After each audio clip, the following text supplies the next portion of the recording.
Hello, welcome everyone. Happy holidays. This is the Christmas stream. Yesterday was the Christmas Eve stream. We met Justin. Now is the actual Christmas stream. Don't know how long it will last, but I do want to play Final Fantasy. Every time I play Final Fantasy, I stream. So that's about it. Won't be any special Christmas event during this.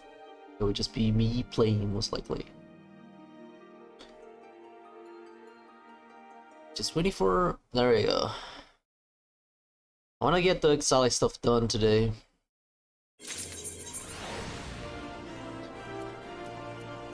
As much as I can. And I need to go and do more MSQs. For the dungeons that unlock after it's done. Just like it happened in ARR.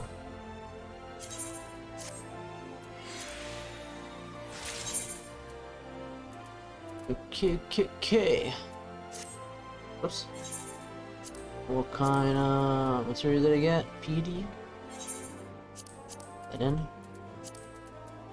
7 chain, nice. Okay. Can I upgrade this? No. Let's get a few pieces here. I need... What will be a bigger increase? Shoes?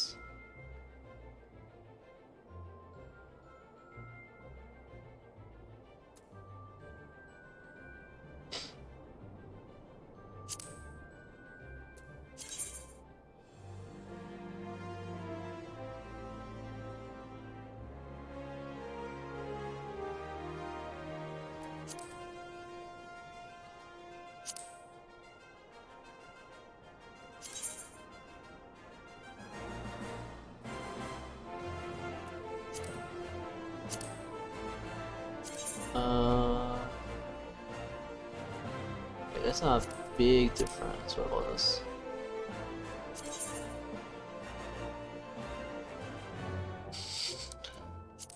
That's kind of a big difference. Person. Oh, the choker. Alright, I looked at the choker, right.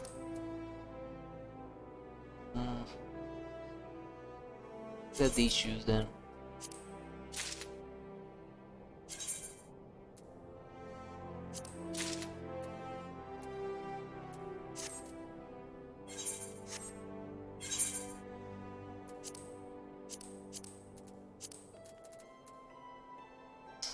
Open saddlebag.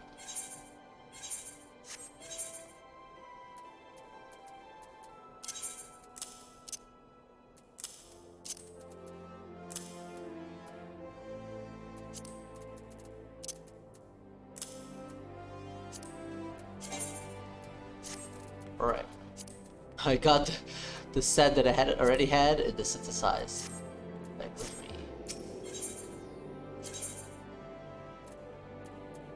Positive interest skills.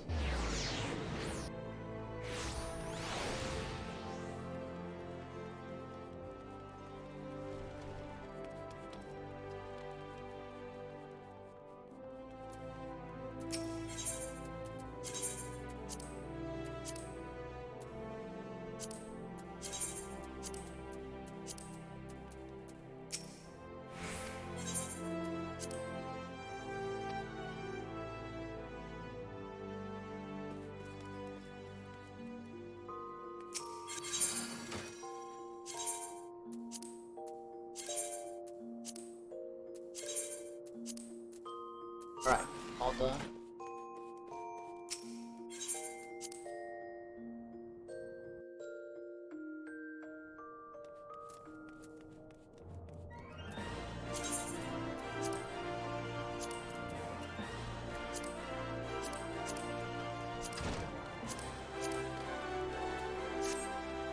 I'm at 80 Mugo's tombstones.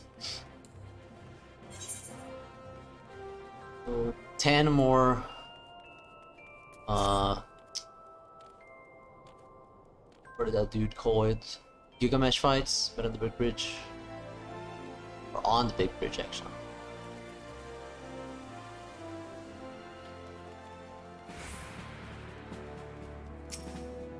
These didn't reset, did they? No.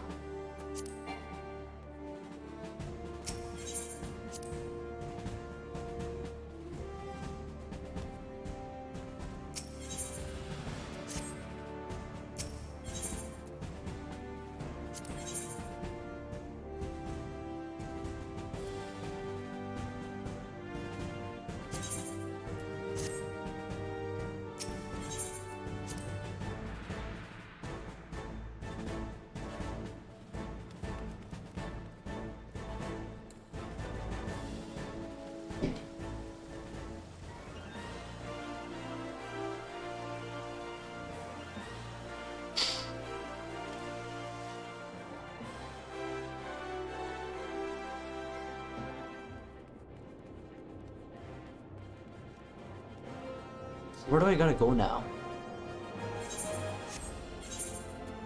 Soft Shroud. No. North Shroud. There it is.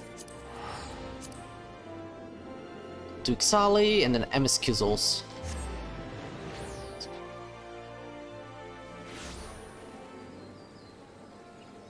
MS Kizzles. MS Kizzles. MS Kizzles. MS Kizzles.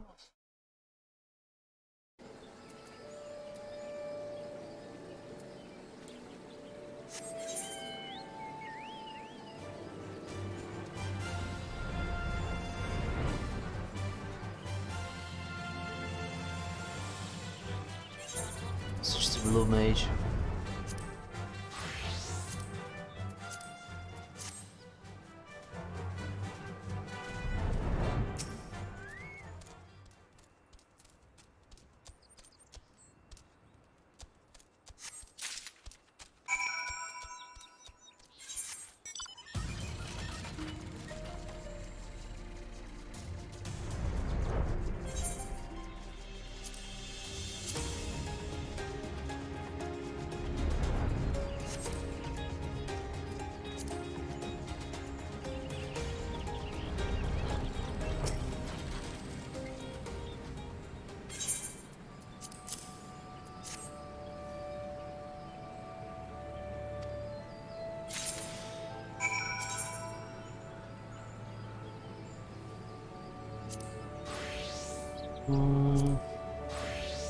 August.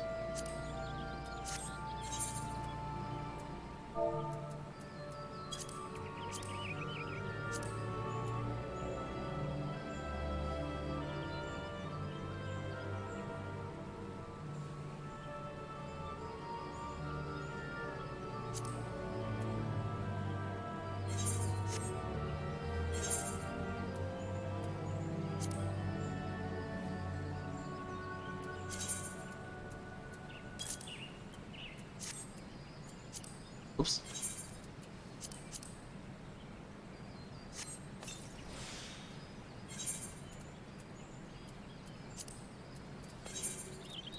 Honestly, it's probably not even worth it to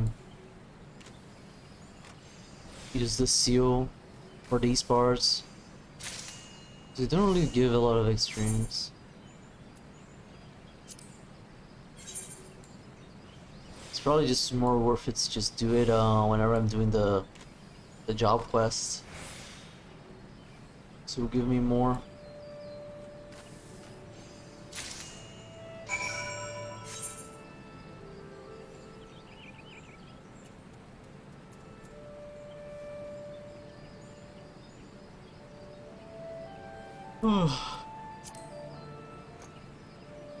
Can deliver these now.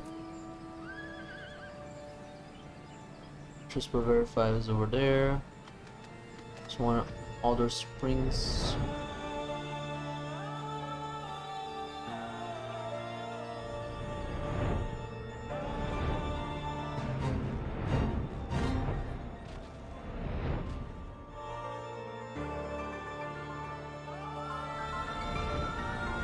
What do I have to do here?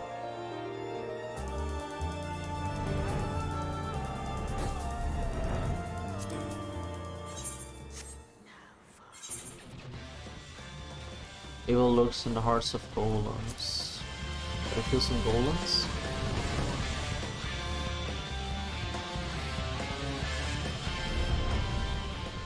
Yeah, which binds us?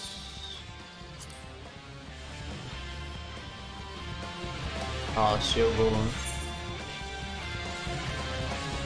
Doesn't have to necessarily be here to do these guys.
Actually, forgot.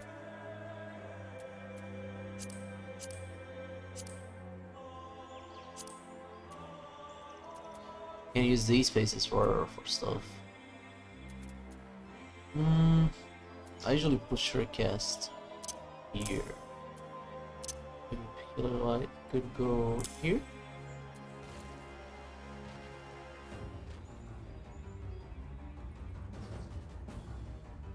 I need to make this G and then move everything here, but I'm lazy to do that right now. Way too lazy. I have to change every single thing in my bar.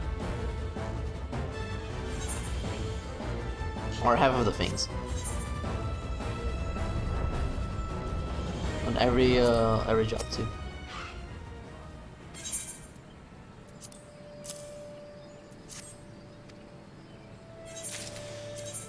Okay. Do it carpenter. What do I need? Deck component.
Can't do it.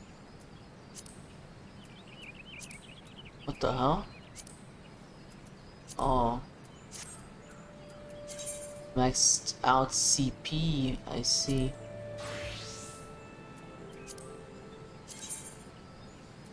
Everyone's maxed out on CP? That's crazy.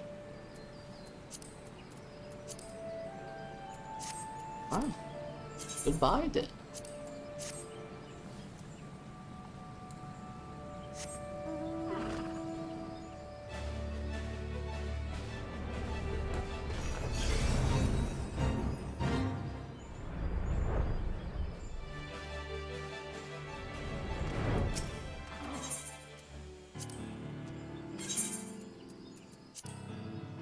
Here you go, brother.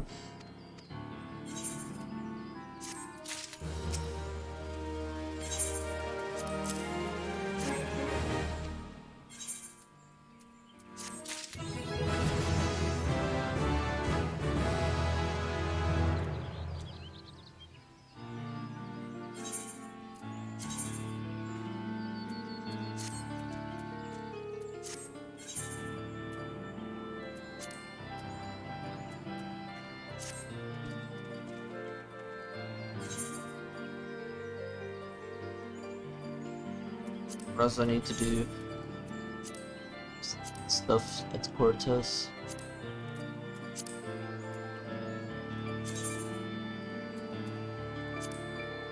Is this a Cortez? No.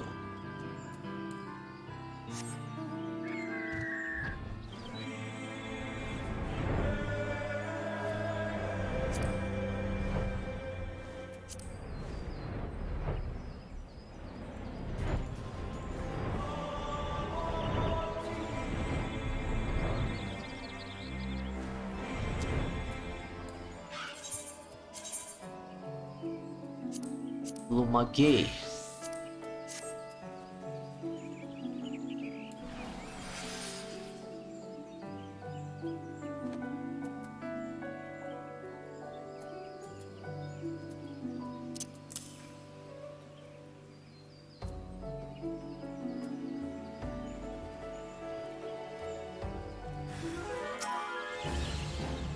Right, bro. Watch this.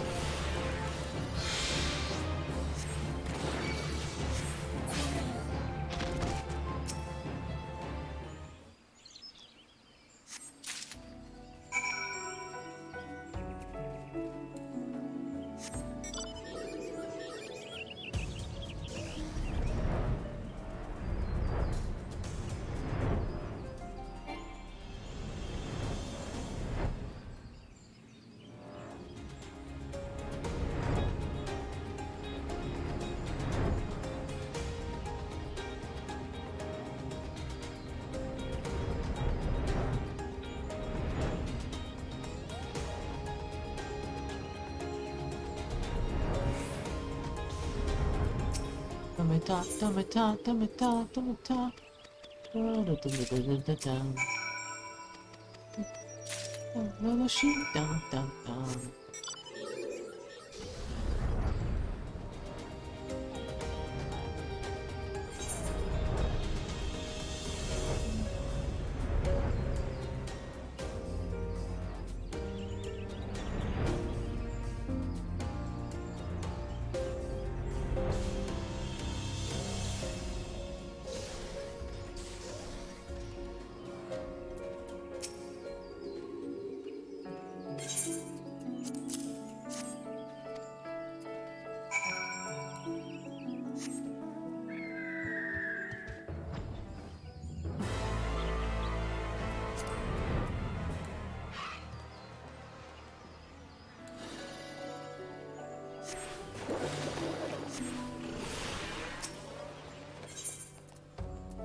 Wasn't a crit.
Eh.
Weird.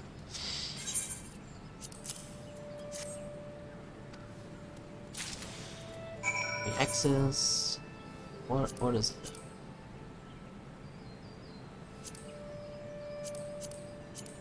River Drive. Oh, it says right there.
Okay. I still can't access the stuff, right? But what new items can I get? Nothing really new.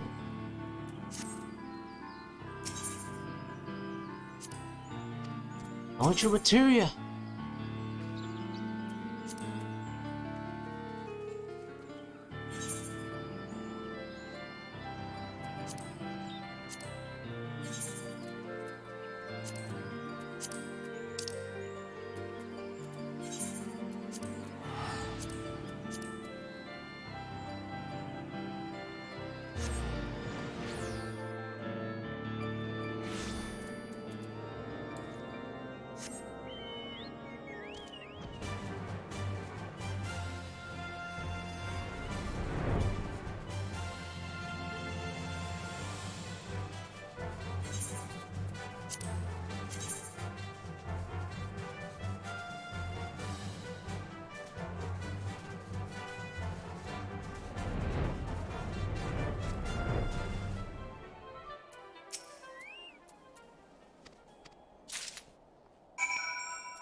My brother in Christ, I'm here.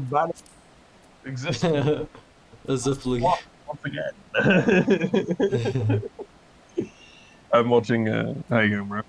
I am watching a critique on Elden Ring's bosses because this guy did like a critique 7 months ago on Elden mm, Ring. on what? On Elden Ring, Oh, like the game as a whole, and he had some really good points. Also, didn't just like shit on the game because I feel like when I was watching a lot of the like reviews or critiques of Elden Ring that came out when it was like very poppin' and super popular, right? right. People kind of just like shat on the game entirely, and they were just like, "It's working. Like, everything it does is fucking terrible. None of it's good." Right? And it's like, or like they might have Okay. like a little moment at like the beginning where they're like, it's a great fucking game. And then they just shit on it for like fucking 40 minutes straight, right? This guy like went Oh, through each and every like good point that Elden Ring has and explains it very well, and then proceeds to discuss the problems that Elden Ring has. And I had to agree with a lot of his points, and definitely felt like they were all very valid, especially because I also thought that, like, I thought the same way in a lot of situations where I was like, yeah, this makes sense. So I was like, he did a boss critique that's like 4 months old, right? Where he mm-hmm. goes over like a few bosses and stuff like that. I'm watching the critique and I'm enjoying a lot of it. A lot of it makes sense and I kind of understand.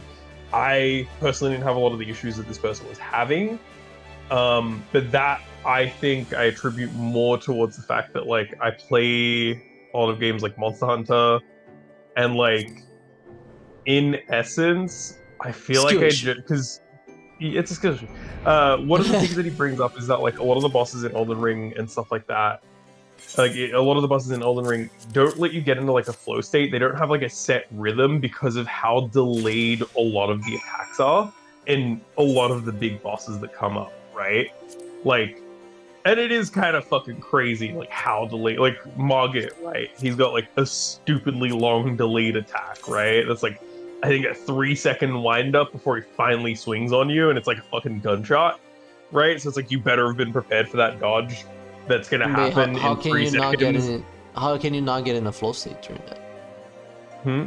Well, he's saying you can't really get into a flow state because of how unnaturally long the delays are, right? I And disagree like with my that. brain was like, yeah, my brain was like, bro, I don't know what you're talking about. I got into a flow state every time because after I got gunshot like 5 times, my brain was like, all right, this is how we're gonna operate for this entire game now, Mm-hmm. right? Like Yeah. my, I don't know what it was, but for some reason when I was playing the game, like I got hit by that attack a few times, right? And Mm-hmm. then my brain immediately switched to like, okay, we're gonna switch from like the if you see him raise his arm, dodge the attack to if you see him raise his arm, give it a second. Okay, it's He's an not instant saying, one, oh, dodge. why If it's not, he's wait, attributing wait, flow wait, bro. states to his mashing of a dodge button. That's my flow state. Mm-hmm. I need to mash the dodge button. It doesn't make any Yeah. sense. Like Well, yeah. His Bayonetta whole is like thing. the biggest flow state game, and there's attacks in Mm-hmm. the game that are extremely fucking delayed, and you have to wait while you're attacking. Wait, dodge. You know, Mm-hmm. Mm, and it's like, bro, just yeah. like it doesn't that critique doesn't make any sense to me. Yeah. The one critique I do accept though is that Elden Ring has a lot of uh, like instant retaliation attacks, which is something that is kind of a problem in Elden Ring. Is that there's quite a few bosses where like there is quite literally a non-reactable attack that you just kind of have to take. It's just damage that you get for being somewhere, Mm? right? I mean, Uh, people already beat the other ring without taking any damage. they did, right? It's possible to do it without taking damage. Just don't be there. It takes a lot of it takes a lot of like preparation and being in just the right place. Exactly, just don't be But there. right, Huh? but that doesn't excuse the argument that like a normal player going through a regular playthrough, right? Mm-hmm. I'm going to go in to attack Godric, right? He's done with a swing. I'm taking my like couple of attacks that I get for his opening, right? During a no-hit run, you would take one attack and fuck off, right? Because that second attack carries the risk of, hey, he starts his wind attack. There is literally no wind-up for that. Right. You can't dodge it, right? Mm-hmm. Unless you predict it, it's in which another case, skill yes, issue, in my opinion. Right? So it's like asking for a Final Fantasy 14 fight to just let, like, oh my god, I can't believe I have to move with Black Mage. It's not letting me go into flow state. He didn't attribute that to flow state, an issue with flow state or anything like that. He was just more saying that it's kind of ridiculous that there is. Oh, I can't believe I got hit by Doom. That's so cheap. Yeah. It's just more pointing out like it's kind of ridiculous that you can have a boss that has this like really instant attack, right? Mm-hmm. That punishes just simply being in a position that you would normally not be. Yeah. Well, it's not even just attacking, because it's not even attacking, because Margit, right? He's got the instant double dagger swipe. Also, mistiming your heal, he'll frame one throw a fucking dagger right. Okay, good. Right. Look, I feel you on those comments, right? The frame one dagger, fair, right? You decided to heal when you thought you were safe, and he's punishing you for it. That's fair, right? Every Souls player knows that you do your heals when you would normally do your attacks if you need to heal. Here's the thing. Did he get through Margit? Yeah, you got through Margit. Like, then he's played through the whole game multiple times, right? It's just critiquing the boss, like the bosses, because he feels that those are some of the weakest points of Elden Ring. Right? Does everything have to be 100% avoidable at all times? Like, is there no like, oh my god, you fucked up in so many like you did so many mistakes that now you're in a terrible situation? Does he want the game to be like, oh no, you always be able to press the dodge button every time and avoid it on reaction? Like, that doesn't mean the game will be better because of that. It's an argument for it being kind of just more fun or feeling more natural, right? The retaliation argument, like the fact that they have attacks that come out very quickly, right, is purely on the standpoint that, like, as a player, you have literally no ability to react to it. You have to position yourself beforehand and just understand that, right? Which, when you've played the game enough times, right, you gain that knowledge by doing the fights a few times. And the funniest thing is that the one fight that I like completely have disagreed. I want to see that guy critique chess. Right. Oh my god, I can't react to this checkmate. I mean, I can understand I can understand the quick retaliation attack thing, mainly because like it kind of plagues a few action games here and there now. Like World with Rajang. Rajang has that really quick fucking punch attack for some reason, right? It doesn't do a lot of damage, it just trips you up, but that trip up can cause so many things with Rajang, right?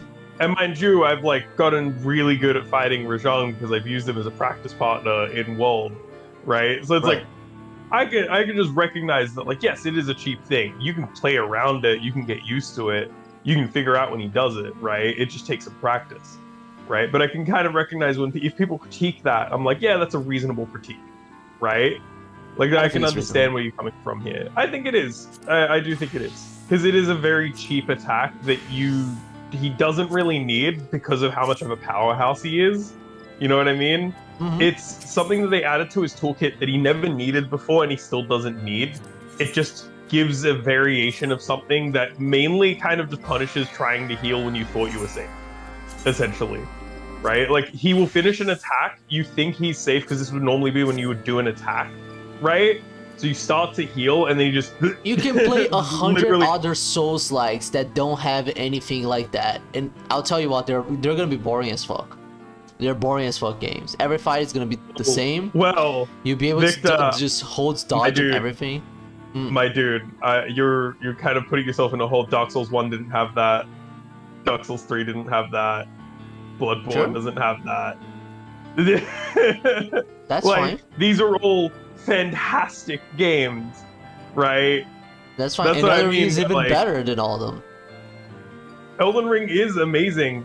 As far as the combat's concerned, though, I would still put Bloodborne above Elden Ring, combat-wise.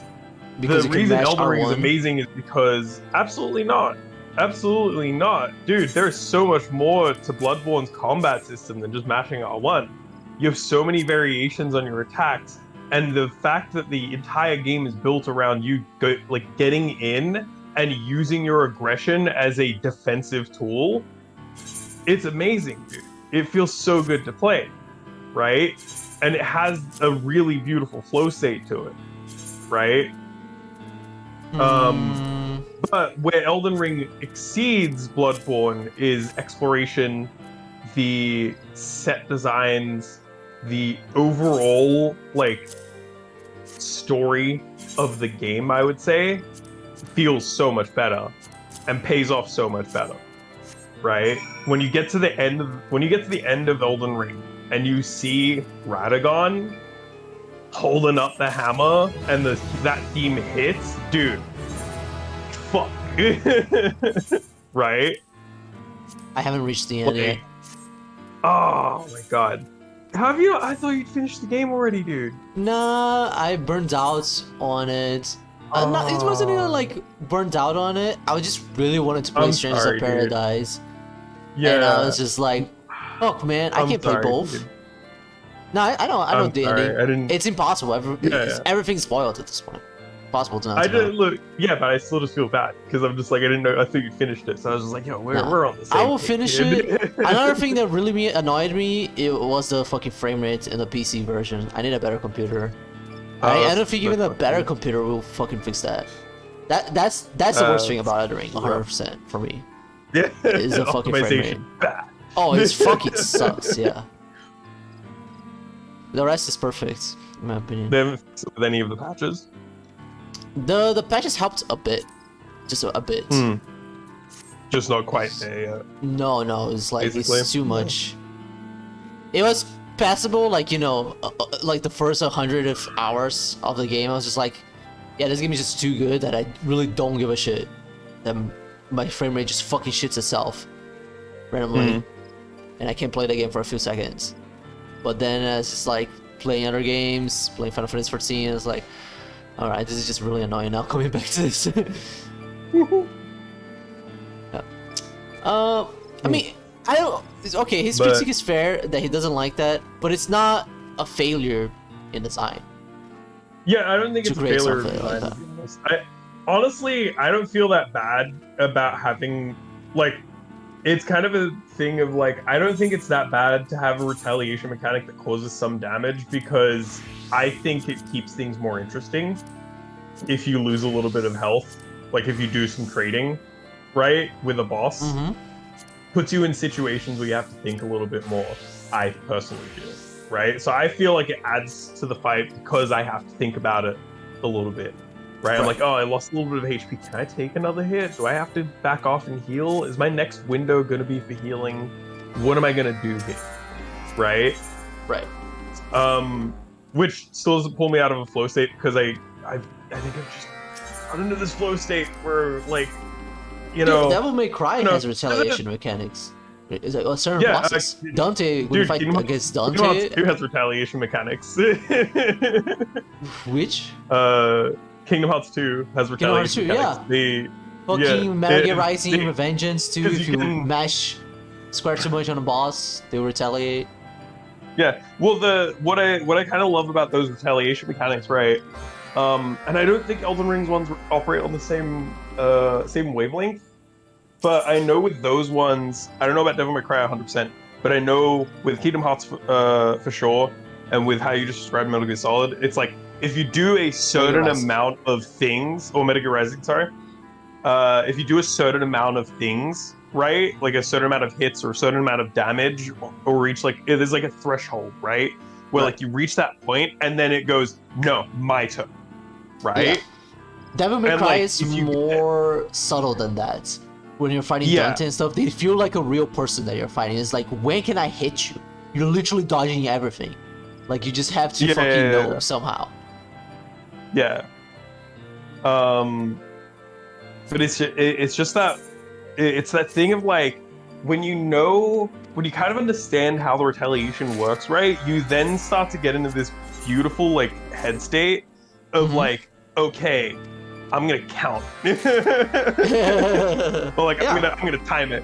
I'm gonna wait. I don't go like 1, 2, 3. I just go pop, pop, pop. No, no. Pop, pop, pop. It's okay. a subconscious. Yeah, it's a subconscious thing, right? It's not that I'm like actively sitting here going like 1, 2, 3, 4. Like no. I'll just it feels like more of a feeling, but subconsciously I'm just sitting there going, okay, this. And I'll be honest with you, I didn't even notice that when playing Elden Ring. Yeah. This is news to me. I was just playing normally and not thinking about the. I'll be honest. I'm calling it a retaliation mechanic because that's the closest thing that I can think of. But sometimes you won't be doing anything, and the boss will just pull it out anyway, right? Like it's not even just because you're attacking the boss. It's just it happens. I've seen a lot of people complain about it. I've never maybe I haven't fought a bot that does that, or maybe I'm just cheesing the game too hard with the fucking summons. You definitely did because Godric does it. It's literally his wind. It's his wind attack when he's starting to do his. When he's gonna do his like roll around into the axe jump or the big fucking air, the wind. Does he only do that if you attack him too many ranged times? attacks? No. He will just sometimes pull it out. That's what I mean by like I'm calling it a retaliation mechanic. It's not a retaliation mechanic. It's just a very quick startup. That's it. Oh, well. I call it retaliation because you pull it out typically when you're actually in melee range or if you're too far away. Right. But this is the sort of thing that like I know you would notice that, and I noticed this, right? But not every player notices it.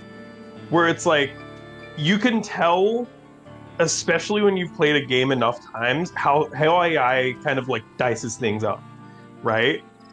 Yes. Because I've noticed so many times in Elden Ring that there are certain moves that bosses will do when you're at a certain range and that they won't do when you're at another range, right? Exactly. So it's like if I'm in melee, they won't do these attacks. But if I'm outside of melee range, in they'll only the do these earlier attacks. games.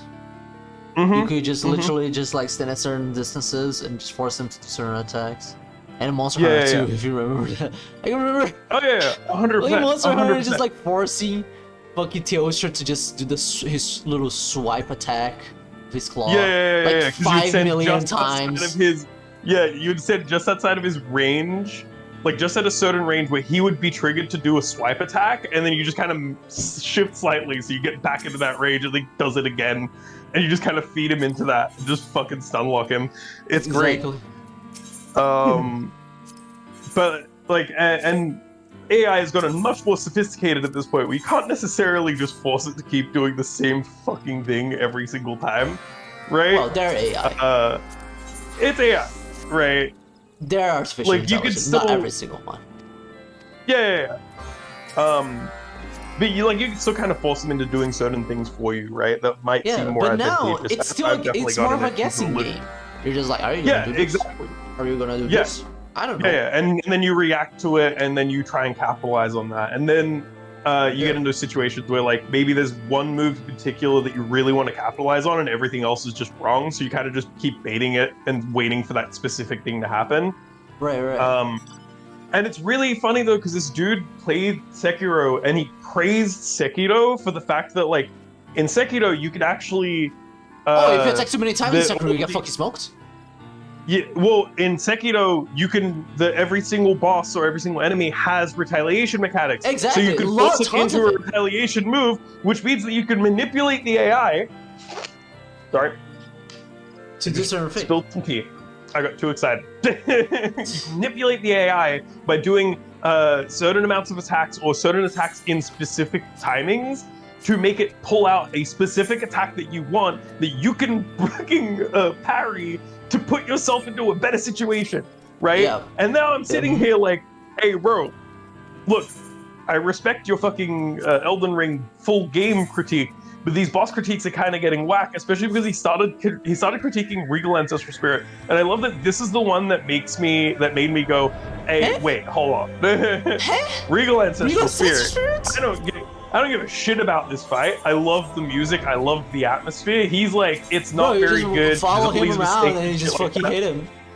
And you're like, and then you raise up your shield and you're like, all right, you did a fake. And then you just follow him around and you hit him. He pulls out this thing of like, it can teleport across the fucking arena. It's got a regeneration move. It's not very fun to fight. And I'm like, hey, look, you're misunderstanding something. Like, I had to leave a comment for this because I was just like, hey, you haven't understood the fight at all.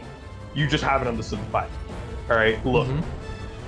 It teleports onto the fucking animal spirits that are in the arena. Those are its only teleportation points, right? Once you understand that, you then need to understand that it only the first 2 teleports it does is to get away from you so that it could do the regeneration move. And now that you understand how the teleport works, you know that if you baited it into one side of the arena, right, you could run to the other side of arena and specifically try and get near some of the animal spirits because you know it's going to pop up there, so you can do more damage to it before it does its fucking regen. Its regen regenerates a set amount of HP, right? And the only regens that matter are the first 2 because those specific ones are its phase transitions. No, me no need to think. Me need press R1. Me need to run and dodge big button that appears on the screen. I press the big button and it does the QTE and I win the game. Me no need to think. I was like, it's a phase transition. You can't. Look. If it was a proper regeneration, and like it does it later on as well, but it's so weak and negligible. You can just ignore the fuck out of it. You out DPS the shit out of that the third regeneration that it does because it literally regenerates like no fucking HP, right? And it's meant to be like a dying breath thing, right? Yes. And I'm just like, I was like, bro, you cannot critique a boss for a unique phase transition, my dude. I'm sorry. All right, No, every other boss has in this to do game, like a vertical line attack that I can dodge perfectly every time, or else the game sucks. dude, every other boss in the game, right? You either have a cutscene or it just transitions with like an attack or something partway through its health bar, right? True. And the other critique he throws out is like the existence of the first ancestral spirit, right? Like that you fight and see off for a river initially, like ruins the entire like atmosphere and setup for regal ancestral spirit. And I'm like, no, dude, you've missed the entire point, right? Like the first ancestral spirit is set up, right? You get to experience this really like crazy, ominous atmosphere with this beautiful music, right?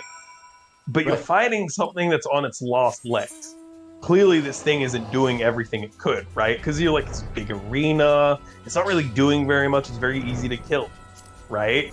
Then you get to Regal Ancestral Spirit. This guy has some bite to him. He fights back a little bit more, right? And then he regenerates. And then his fucking horns light up. And you're like, oh shit. And then he regenerates again. And then his entire fucking body lights up. And the arena lights up. And you're like, whoa, holy fuck. Right? And it's not the same feeling that you got from the Ancestral Spirit. The Ancestral Spirit, you feel this like real serene, calm beauty, right? And it's like, the music swells, but it doesn't really like change that feeling, right? But they basically were like, we have 2 ideas for this fight. We're gonna just do both. Exactly. And when you get to Regal Ancestral Spirit and you see all of this happen, you see the fucking arena lit up, the fucking thing is on fire, right? Like it is lit up like a fucking Christmas tree. And you look around, right? And the music swells and the fight is intense. Like more intense than a normal ancestral spirit, and you're like, this is fucking amazing. Yeah. Right? Like, it gives you the sense of awe rather than like serenity. Right? And it's like, how can you sit there and say that this is a bad fight? Dude, you missed the point entirely. What is this dude's game of the year? I don't know, dude. He didn't say anything about that, I think. Like, it's nothing What's on this dude's name? He posted this like 4 months. It's VG Matthew, I think, was the YouTuber. Oh, okay. I thought it was gonna be like Joseph Anderson, and I was like, oh no. No. Like one of those famous, the big famous ones where that everyone just agrees with. No. This is like a smaller YouTuber. He's got he's almost got 10K subs. Okay, he will not change the sentiments of the game then forever on the internet. Good. Because you do know how fucking influential fucking YouTube reviewers are. Look, all I'm saying is Moist Critical killed Watch Dogs Legion, alright? He destroyed that game's chances at being... God damn, did he fucking shit on it that bad? He just said it was a bad game because it was a bad game.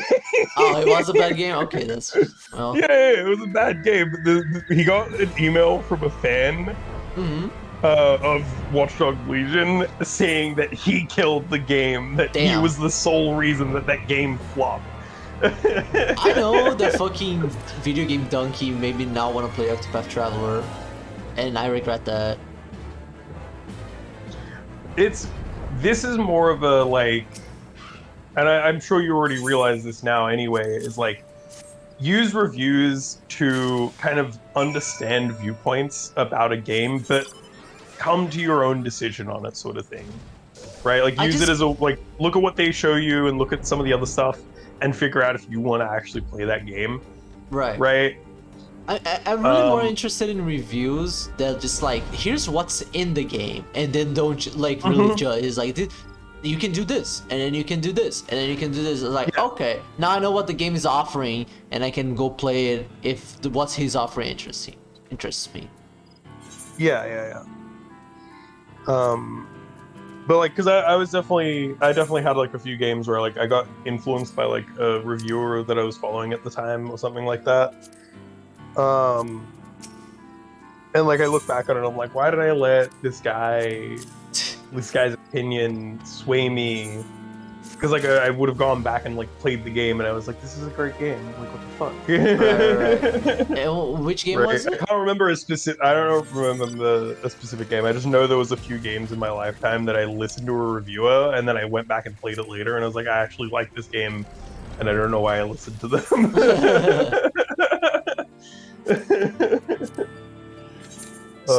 Actually, I think I remember there was a fucking review about Monster Hunter Tri that was like, that said it was just really mediocre. Right, dude. Right, I can't remember what the reviewer, of games that have which fucking reviewer terrible reviews that I fucking love. Yeah, I'll be honest. I can't remember which reviewer it was. I think it was like when like game reviews were like probably IGN or some bullshit, or something like that. Game trailers. But they were like, they gave it like a fucking 7 out of 10 or like 6 out of 10 or something like that. And I saw it in a store, and I was like, oh, I remember seeing this game reviewed, and it was like the version. It's really funny because the one thing that stuck with me was them saying that the game is pretty good with the controller rather than a Wiimote, right? And the version that I found was the one that comes with the Pro controller, right? And so I was like, I mean, I might as well give it a shot, right? Was it that game for like shooter game for Wii? That was the second one. The second one is like in like a cowboy setting, and the first one is like more urban. What's the name of that game? Talking about, but I don't know the fucking name. Because you had to get like it came with like the special gun, like Wiimote setup, right? Wait, game for, sorry about this fucking YouTube audio. Shooter game for Wii. God damn, it was like the first one that released for Wii. Red Steel. Was that one? I think it was. Just look it up, Red Steel. Hold on. I remember the reviews for Red Steel 2 said it was terrible, and I was so excited for that game.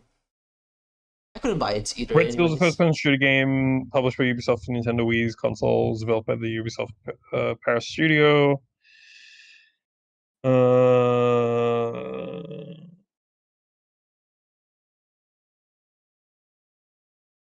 Yeah, it's like set in an urban setting, and then Red Steel 2.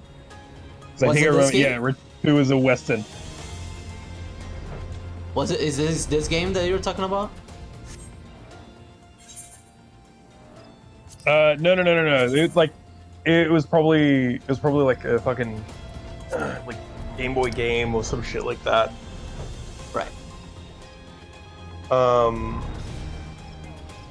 But yeah, like I distinctly remember with Monster Hunter Tri, it was like the review said it wasn't very good, and that it was like it was a kind of just a nothing game sort of thing, right? But like if you were gonna play it with the Pro controller, and so I was like, I remember finding it, remembering that specific thing, seeing that it came in the box set with the Pro Controller, and I looked at the box, and you got fucking Chris on the box, looking sick, and I was like, I want to buy it. Hell this dragon thing looks cool. yes. Bought the game. Oh fuck, dude, it ruined my life. God damn. I've never been the same again, man. Damn it. After getting abused by fucking Try, I just had to go back for some more. Played Freedom Unite as well. Fuck, dude. I don't think I'll ever play the Freedom games, I'll be honest. Look, I think I'm so glad that I played them before World and Rise existed. You know what I mean? And like even fucking 4. I'm glad I played them before Monster Hunter 4 came out. Mm-hmm. At all, right? Because, dude, I swear to God, I can't play the games anymore if I don't have the ability to run and jump and fucking wire bug and zip around all over the fucking place anymore. 100%. I don't know how I was playing them, bro. I don't know how I was doing it. I don't know how I was fucking living through that shit. I think the funniest thing to me was when we were all chilling out. I think we were talking to Coco and Cap, and we were describing how the old games were, right? Like all of the mechanics of the old games and shit. And they were like, why did you play them? And I was like, I don't know, dude. Because it really sounded like the games were designed to abuse the player in every fucking way. Yeah. Like, it's because it was just the feeling of preparing yourself to hunt something. Was so fucking good, though, dude. Yeah. Oh my god. Like and outsmarting the monster, like. Yes, dude. Oh my god. When it clicks, oh, dude, it fucking clicks. Yeah. Like when you finally have that hunt where like it goes really well because you planned things, or like you moved yourself in certain ways that you weren't doing before because you realized how the monster moved around. It's like fucking fire, dude. Like your brain releases every fucking dopamine it can. It just overdoses you because you're just like, oh my god. I see it. I can see it all. It all makes sense now. It moves its tail this way, and then it's gonna do a charge this way. Of course. Right. And somebody from the side who doesn't know what the fuck you're talking about is like, have you lost your mind? And you're like, yes. I'm glad that somehow, even with all the mistake. crazy movement options and all the crazy shit you can do, that still maintains. Oh yeah, 100%, dude. I think I'm still traumatized, or like I still have this gut reaction anytime I see Rathian turn slowly. It's this immediate gut reaction that I have where I'm like, oh wait, she's charging. Oh, the worst sequence just fucking turns back completely in Warden's. This should do that. Alright, she just like looks back and is like, alright, I'm start running. And you're like, oh fuck. Dude, or like the fucking when you know she's doing a double tail swing with this one flight because she'll do one and then turn slowly and you're like, oh yeah, you're right. Second one. I just know she's gonna do it when she's angry. I'm just like, yeah, it's coming. Yeah. Because she doesn't do it all the time though. Sometimes she'll do the tail swing into the sweep, right? Like into the swoop, right? All right, but that's only if you're too far for the. Yeah, for the second one, or she'll. But then they started adding in her ability to like she'll do the tail swing and then she'll like do a quick like kind of dash midair, and it looks so much more normal than just dashing over. You know what I mean, though, right? Like she'll like swoop a little bit to like get to your new position to do the second tail swing. I do know. Which she never used to. Yeah, like I'm just gonna call it a dash because it's kind of what it is. It just looks more natural because the animators that do these monsters get paid so little, I'm sure, and they do so much good work. And I wish they would. I hope they get paid what they're owed. Because fuck, dude, Monster Hunter animations are so nice. They're so nice, dude. Like it's not just the like animations, but like how they blend everything and they program everything to work the way it's intended. It's too insane. Like the monsters move naturally. Well, you could. It's like when I'm playing the game, I don't think about it too much, right? Because I'm just like I'm so in the moment and I'm so in the hunt, but it's just like I don't have time to think about it because I'm too busy trying to fight this thing, right? When you pull back, because I've always got those images in my brain, because it's like Monster Hunter has this ability to just kind of penetrate your mind and stick as a memory, right? Yeah. Like I can think back to so many hunts that I've done, and I'm just like, dude, the way that these monsters move, you could really believe that if they existed, this is how they would move. Exactly. Right? Yeah. It's like the way that Rathian and Rathalos, like any of the winged wyverns or wyverns, sorry, like move through the air to get to your location or to just move to a different place. Right? It just took when they're like trying 10 to stay years. in the battle arena. Don't worry. It's like, yeah, right. But like, whole Avatar anytime they're just production moving lifecycle. around, you're just like, fuck. Fuck, man. Like, god damn. Yeah. It just looks so fucking natural. It could have looked so bad. Like, just look at Pokemon now. Oh, bro. Like, just look at Scarlet and Violet. That's what it looks like when they don't understand, like when they don't know how to do animation blending properly. You know? They just don't need to. The games are gonna sell they anyways. don't. I had like a massive discussion with Coco today because we were just talking about like how even now games are still not like necessarily recognized for like the juggernaut that it is, basically, right? Like you'll still find a lot of like traditional media people being like, games are still just like if it's for kids, it's not real, whatever the fuck, right? They don't understand what's going on. They're out of touch, right? They don't know that their story in it, you know?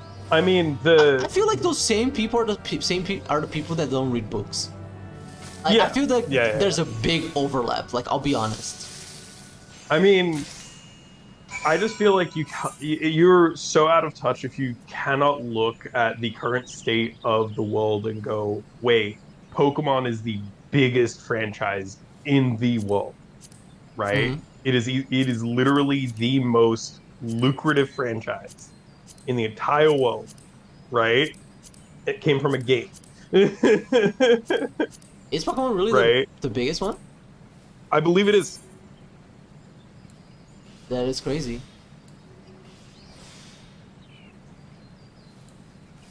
That is wild. Yeah, Pokemon, $92.121 billion. What's next after that? Hello Kitty. What are they spending that money on? They could be making nothing, fucking dude. Pokemon lining World. lining their own fucking pockets. The conversation I had with her was like, Pokemon as a company has realized, right? Like Game Freak and Nintendo, the Pokemon company, whatever the fuck you want to say, like anything to do with Pokemon, all of the bigwigs to do with Pokemon, right? They have realized that they can in fact rest on their laurels because Pokemon as a franchise in general, their designs are so universal that the new generation of children that are being born that are discovering Pokemon are falling in love with it like we did 20 years ago.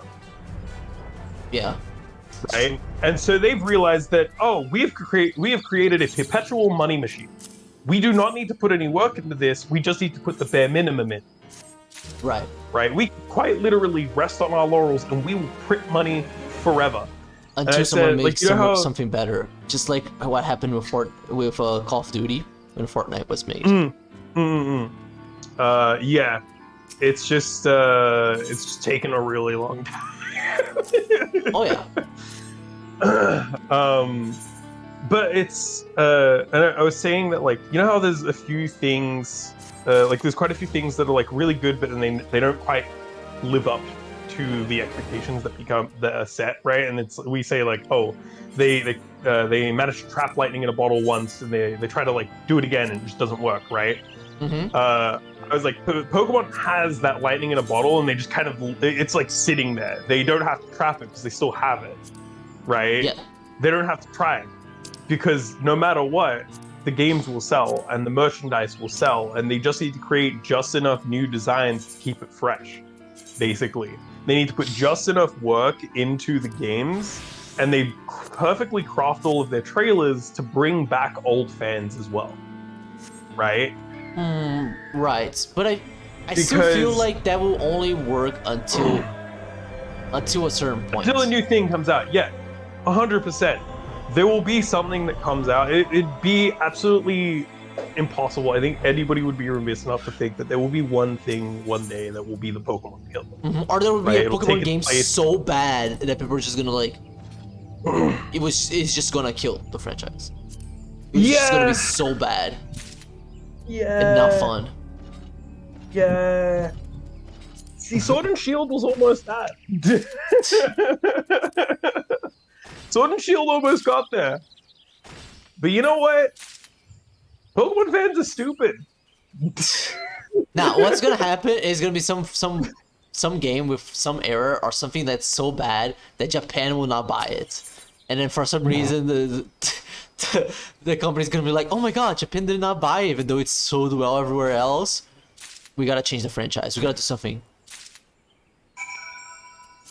Dude, it's crazy to me though because they still do things like Legends Arceus, right? Which I can't help but feel like they specifically designed those games, right? Like the side games or the games that seem like they've put some work into it, right? I can't help but sit here and think of it like very skeptically now and go, are they releasing games that they seem like they've put a bit more work into just to keep the old fans happy and keep them running along, string us along for the next Pokemon game, be like, hey, buy Scarlet and Violet. I swear it'll be good. Legends Arceus was great, right? And they're like, yeah, it was pretty good. I guess I'll go Scarlet or Violet. Dude, right? I don't even know which one. And you're like, is which. Legends Arceus was the side game that kind of came out after the fucking Gen 4 remakes, right? I'm so lost. So they did a remake of Gen 4. Which one was the 3D one that came out? And then there was another 3D one that came out. We've been in 3D for a little while, my dude. For the Switch, the first 3D one that came out was Sword and Shield. Right. And then they released Pokemon Legends Arceus. I mean, which one is the one that's like open world? What was the first one? Legends Arceus was the first one. After that was what? And then they released Scarlet and Violet. Okay, Sword and Shield was not open world. Pokemon games. Sword and Shield wasn't open world. It was still like a halfway point thing. Right. They had open areas, but it was not open world because you went into instances and like towns, and they saw dungeons linking things together, sort of thing. Well, sadly, quality of games does not equal sales, which is So like it's more for them. Is like it doesn't really matter the quality. No, yeah, for them it doesn't matter. Well, that's what I'm saying. Is like they don't really care about the quality. They just want the sales, right? And they get those sales. But what I was saying was that like Legends Arceus has higher quality compared to Scarlet and Violet and Sword and Shield, right? Like it was just weird. Like they seem to have put more work into this, right? And then you think about it, and you're like, oh. Feels like now you think about it and it's like, were they just trying to string along all the fans that were really upset about all these other, like Sword and Shield? And they're like, look, see, we can put work into a game. We swear. No, buy this other one. It might have been an actual like person in there who was just like, oh my god, we did such a bad job, or like we gotta do a better job now because they got fucking attacks on Twitter and Japanese social medias, and they're like, oh no. It could have been, but also the bullying was Legends too much. Arceus isn't like. Well, also Legends Arceus isn't like amazing. Like remember, this is a I mean, they only managed to fucking convince $22.1 the billion executives so far that they had Right. to make a better game. Right? Yeah, I mean, It can't be like, oh, we gotta add like a whole year of development time. The executives are like, no, you got like 2 months to make the game better. yeah. Extra. I mean, that's like something that a lot of the older Pokemon fans have been saying is like they need to give the games a bit more time to breathe, right? Mm-hmm. Because I think they do actually release a new Pokemon game every like year Yeah, or it's something too like that. It's like insane. every Like, year or two. can't keep up with this. It's literally running the COD fucking gauntlet right now. Except where COD kind of tried to save itself was having two different companies making games, so that it was like a 2 year game cycle, right? Like 2 year dev cycle for each game. Mm-hmm. Um, Pokemon doesn't do that. It's just the one company making the games, and they are like, make the next one. Feel like, all right, Wow. well, but Just have one. You know the Pokemon Colosseum team. Just find a team like that and make the weird one, and then make the default Pokemon. Make the weird Pokemon and I mean, the default one. that's what they did with Legends Arceus isn't like a mainline Pokemon game. You don't have any gyms that you go through. It's open world. You're catching Pokemon. The bosses Yeah, that but you it's fight still are just the one Pokemon studio who did and it. stuff like that, right? It was Game Freak that did it. Game Freak did that, and then they also did Scarlet and Violet, right? Yeah, they have a different studio too. Oh, see, they did try and do like a different studio thing or like a different team to like make, but the thing is that they specifically did it to make other games, not Pokemon, right? And I think I remember they released like one game. I don't know if they've kept doing it, right? But I think almost every game they've released from that like side team, right? Because it was specifically a team that they created so that they could kind of create something other than just Pokemon and also give their newer developers like something to work on to get their skills up, right? Mm-hmm. Which is fair enough. But I think almost every game they've released from that like initiative has like flopped pretty hard, basically. Right. I can't remember the. I know that they released like a fucking side-scrolling platformer, and then they also released. It was like a 3D. I want to say like it was like a turn-based proper RPG thing, but it felt more like it was in line with Infinity Blade, if you remember that game. Mm-hmm. Wait, Where Infinity it's Blade like you had for the phone? for phones, yeah. I don't think I ever played it, but I saw it. Yeah, you had it was like a lot of like duels essentially. You would get into a duel situation, then you'd have like certain attacks you could do and certain actions that you could take during the duel, essentially. Mm-hmm. But it was all turn-based kind of thing, right? Whereas like Infinity Blade, obviously real time, yada yada yada. Very different in that respect, but the actual setup was very similar. They just Right. turned it into a turn-based thing, and it was apparently just not very engaging Okay. because there just wasn't like a lot to the game sort of thing. And it's just like, I mean, that's unfortunate. I don't know if anything else has been released other than those like couple of games that I know of. But it's just kind of a thing of like they could have definitely done that and like maybe tried to mix some of the newer people with some of the older people that have worked on some of the more successful like Pokemon games and stuff like that, like Coliseum and XP and like all those side games that people actually really like and want more of, and tried to like work on making the next side game essentially, and just have like, you know, one year we release a side game, one year we release a mainline game. Well, that's Right? assuming the people that made Colosseum are even working in the game industry anymore. They might not be working anymore at all. You're right, but you know, we got no idea. We got no idea what's going on because also, like, I feel like I could be wrong, but like, I don't think a lot of like news about developers being part of companies and stuff like that comes out, especially from Japan, right? Like movement of like where developers are going or what's happened to them, sort of thing. I mean, yeah, because it's like private Like I feel like information. Square Enix is kind of like, no, 100%, right? But like, because I feel like we get a lot of news from Square Enix, right? Like we find out about like a director of a game leaving or like something like that, right? Like I feel like if Tetsuya Nomura left Square Enix, we hear about it, right? Oh. Be right back.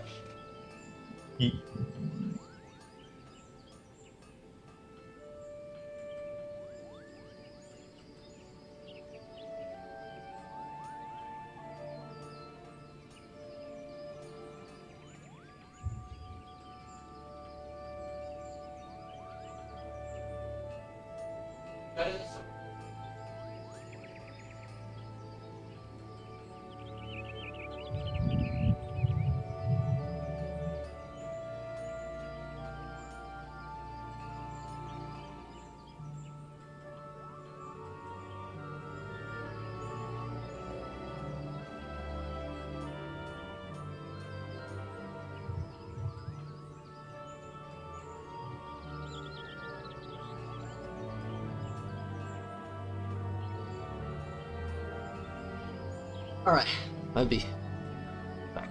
Well, yeah. I just feel like if like Tetsuya Nomura left Square Enix, right? I feel like we'd hear about it. You know what I mean? Oh yeah, it's like big profile. You know? Yeah. It's just like it's just that sort of thing where it's like I know we just don't know where like some developers go, right? Name a person that worked on Pokemon Colosseum. I don't know. That's exactly. They're not big profile. They're not superstars. That's why it's not reported. Or it is reported, but you just ignore it. People just ignore it. So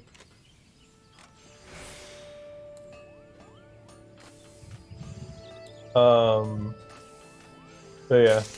So like, for all we know, the developers that worked on Colosseum just jumped ship at some point, or they're still actually just working at Pokemon,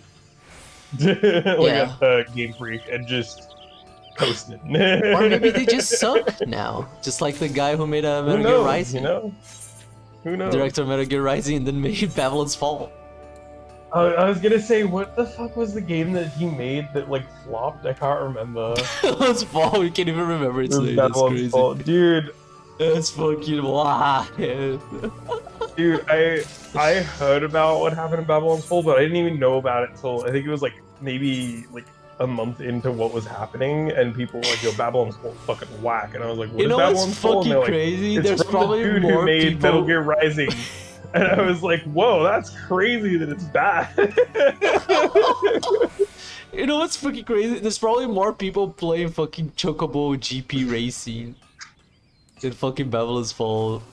Hey, all right, look, listen, all right? Dude, that game is like insanely predatory. Dude, they fucking just straight up rob you off your money in that game. It's insane. Oh, we're talking about, sorry, I thought you were just talking about the 14's Chocobo Racing. No, like, GP Racing. No. Okay. It's the most aggressive microtransactions game of all time. Is it a mobile game, or is it just like a... It's a game. Pretty sure you have to buy it. This is a proper game. That's fucking terrible, dude. Oh my god. Okay, look, I absolutely fucking hate this environment that has been created where you can purchase a fucking game and they put microtransactions in it, dude. Oh yeah. What the fuck? Like, what the actual fuck, dude? Like, it's already bad enough that it comes with like free-to-play games, right? Which most people have kind of just accepted at this point because it's like, well, how are you gonna make money with a free-to-play game otherwise, right? It's true. But it's like, it's just like there's this terrible environment that has been created, right, through fucking EA and Activision, the fucking bad actors of the gaming industry. Square Enix too. The people just like to follow because they're like, oh, they started it, so we're just gonna keep doing Yep. it. I was watching something Fucking- like a review about something. I think it was a guy, Thor High Heels. He was talking about a bunch of games, and then he mentioned like a game that I was like, "Oh, this game is dead." And then it's like, "No, there's still 100 concurrent players in the game." I was like, "How does this fucking game have more players than Babylon's Fall? There's no fucking way, bro." No, wait, was it only plays? I think it's like Toon World. They were playing Toon World. It's like an old ass Disney game, and then like people remade it with like a modded version of it, and there's actual players playing it for some reason. It's like such a bad game. Hey, look, I want you to think about something. The beta of the Try Online currently has more players than Babylon. But Try is a good game. Toon World fucking sucks.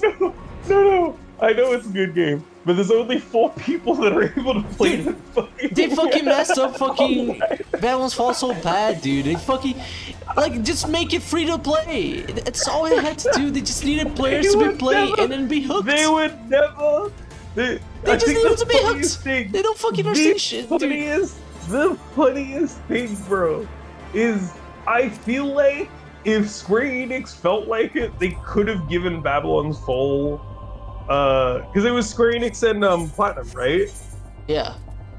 Yeah, like I feel like if they felt like it, they could have given it the Final Fantasy XIV treatment, right? Of like building it back up. You know what I mean? Like you switch to free to play, you build it back up. It could have been salvaged. They could have turned that game into a 100%. lucrative franchise. I mean, fucking look at all of Ubisoft's games, dude. Every single one of them, every recent game that Ubisoft has released has been absolutely broken and a total fucking mess, and they still fucking successfully run that shit. Yeah. Alright? Because no matter what, they fix the game anyway afterwards. It's this weird thing where it's like, I think at this point people just assume that any Ubisoft game that comes out is actually just an early access to a broken fucking game that they'll fix later. It's true. It's true. And I think it's Dude, one of the funniest reputations that a company I has know created this for sucks, themselves. but if they named the game something like Final Fantasy's Fall, it would have had players.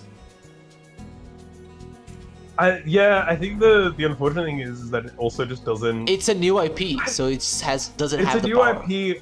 I feel like they didn't really push it that hard either. That's true, yeah. She's just kind of like, hey, Because like I here didn't it even is, know and they that were it just fucking like came out embarrassed about until people were talking about how bad it was. it. Yeah. Right? And I was like, wait, what? And I looked at it, I was like, oh. Wait, what? This has been out for a month? The fuck? It's Like- it's sad. It's honestly sad.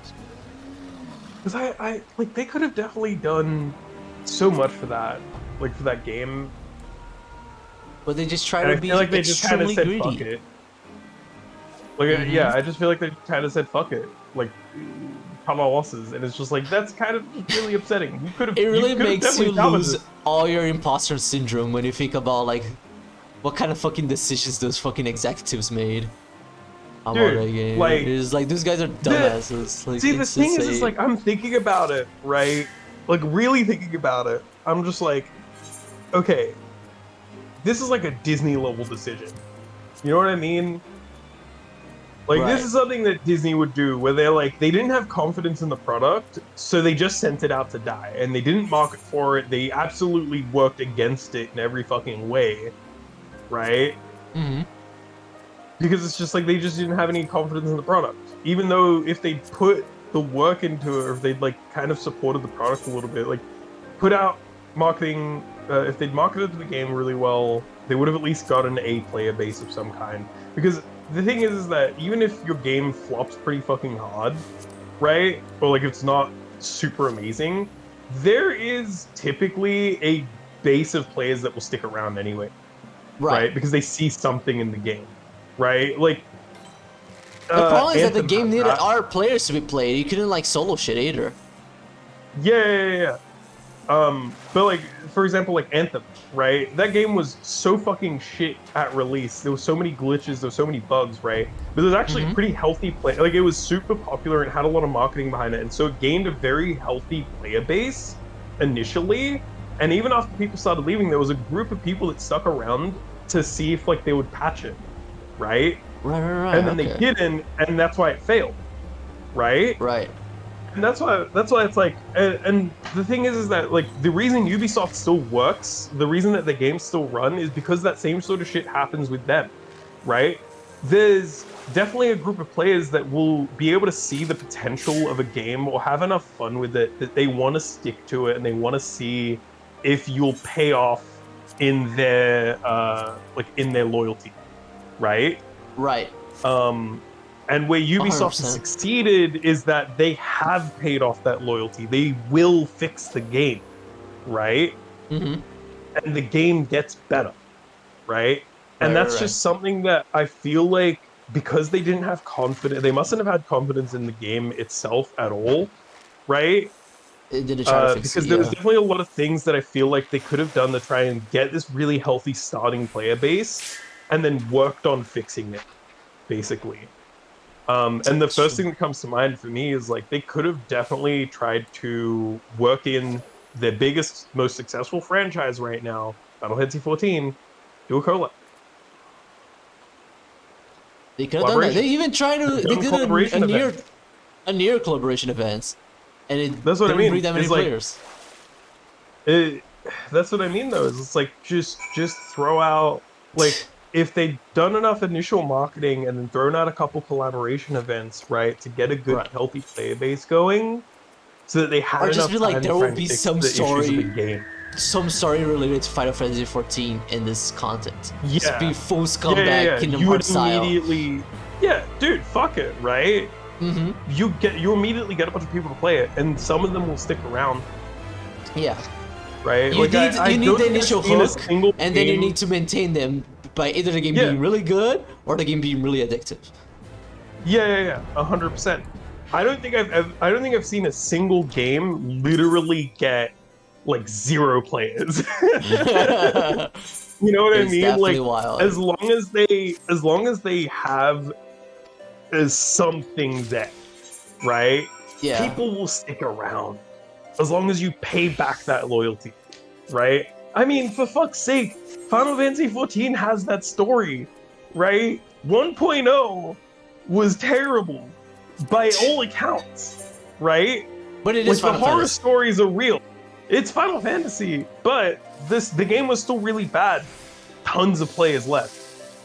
Like there was like their initial but the startup players was like that hundreds of stayed thousands of because players. it's Final Fantasy. Everybody left. The players that stayed saw something, right? That they liked. Mm-hmm. I see. It's the same story for a lot of other like flop games, right? Is that as long as you get an initial player base of some kind, there's some people that are okay with playing a bad game if they see something that they like or if they see that there might be some potential there, right? Right. Because not everybody's the same. Some people enjoy different things about games, right? Not everyone's going to play the game. That's what's so come to the same amazing reaction. about games, right? Exactly. Like, you and I probably enjoy like everything we've been talking about in terms of combat, but like you see someone who loves Animal Crossing and they just enjoy chilling out and talking to 100%. Or like someone who plays Final Fantasy 15 because they just want to hang out with the bros, you know? Hell yeah, dude. Hell yeah. Like, fucking, I will still, to the day I die, like, fucking champion Final Fantasy 15 Comrades, like the standalone version, as like one of the greatest games of all fucking time. Because it's a broken fucking mess. Right? And I think even that still has a pretty healthy player base. Like, you can still go there and find some random people to play with. Wait, which one? Sorry? Final Fantasy 15 Comrades. They released like a standalone version of like the multiplayer, right? Wait, can you play it through the original game? No, they released a standalone. Oh, and so you can can just only play for the standalone. You can download the multiplayer and play for it free. I think it's I think it's a small purchase price. I gotta Okay. double check, to be honest. Because I really wanted to play that, but you guys already had left, basically, I think. Did I even play one match with you guys on that? Okay, I did. Well, it was because it was a co-op. It was like a co-op mission-based thing. Yeah, I remember that. Was it fun? Hell yeah, dude! Super fun. Yeah, it's a small fee. It's like 10 USD. Ah, okay. I probably wouldn't play it because I don't even want to open up a PS4. I just play PC stuff now. Yeah. And there's Final Fantasy 14 to play, so. Yeah, 100%. But like, that game was fucking broken as shit, dude. Wait, is the standalone version on Steam? We'll check. Bro, I love how, like, completely unrelated, but like, this NPC Voldemort Sweet. that you meet in the story of ARR, who's like the Observatorium, is such a scumbag, and you don't know that. Like, you only know that in the astrology story, because he tries to kill his, like, he's fucking, what is it? He's the dude's uncle, so it would be his.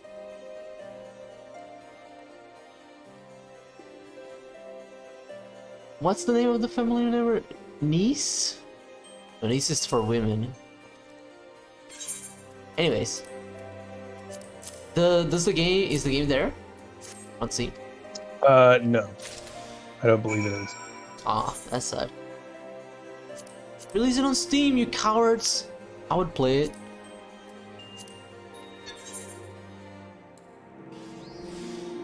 I will play it! Like, why did they even release that phone Final Fantasy game? The Battle Royale one, when you can just play Comrades. Just re-release Comrades on Steam. I'm checking the actual store really quick. Because I was just Googling it, because I figured that would still get me the results, but I might as Let me well look just it up double. too. Final Be Fantasy very 15, Comrades. The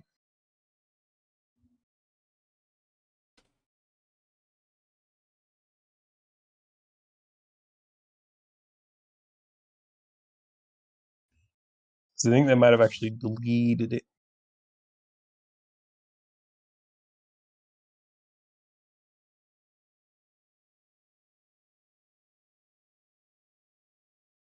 Yeah, I'm not seeing anything.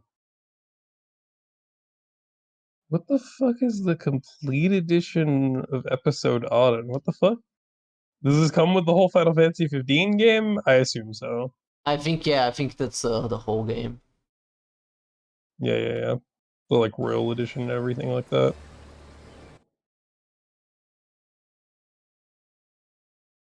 Oh no, you can still get the multiplayer expansion from the Royal Edition. Right. I wonder if the servers are still You up. can buy it as a standalone on PC, I guess. Okay. Hey, Tales of Arise is on sale? Yeah, it looks pretty cheap. That's kind of goated. See, that's what happens. Those single player Animu Booba games, I'm just gonna wait. Buy them later. Hmm? The single player Animu Booba games, like Tales of Arise. If I ever play It's them, not really I a just Booba game. I just well, that's not. But it is good. It does have a really fire combat system. Really fire Booba. No, fuck that shit, dude. The combat system in that is goated, honestly. Oh shit. It feels good to play fights in Tales of Arise. Because the special moves and stuff actually, like, it wants you to link together all your special moves and stuff, and then call in allies to like extend the combo and reset your combos. basically. No, I just say So I you're just call it essentially- Booba because it has hot girls. 'Cause That's it's it. JRPG. Hot anime Yeah. girls, not because it's like Yeah, funny yeah, or yeah. anything. Yeah, 100%. No, I get you. I get you. But that's why I was like, no, fuck that shit, dude. The girls, right. I don't give a fuck I about didn't that. call it a Though. hentai game. I call it a Booba game. It's different. Yeah. I'm hitting you with the like. Fuck Stop. that shit. No one cares Don't about look that. at her. Look at me. Look at this comment. Stop. Don't look at her. Look at me. All right. Booba is temporary. Combos are eternal. Turtle.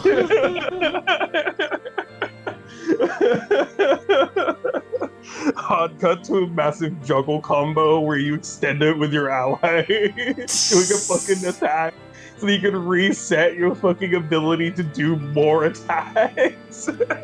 Let's go.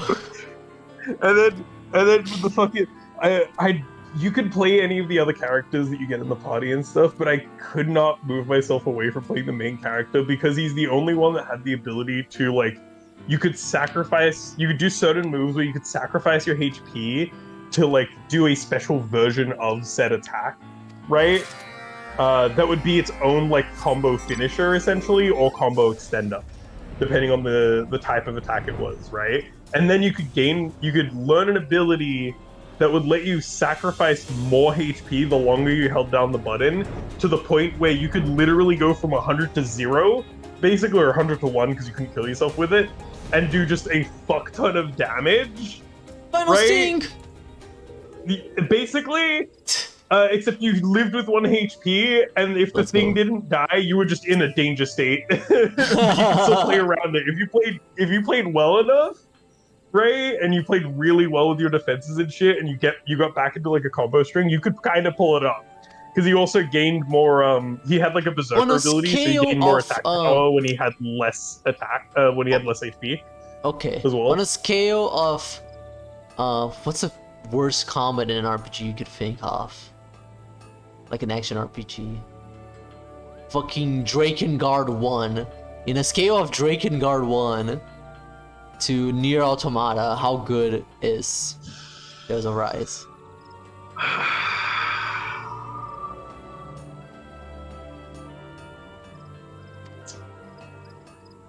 Say it's a couple points down from Nier Automata.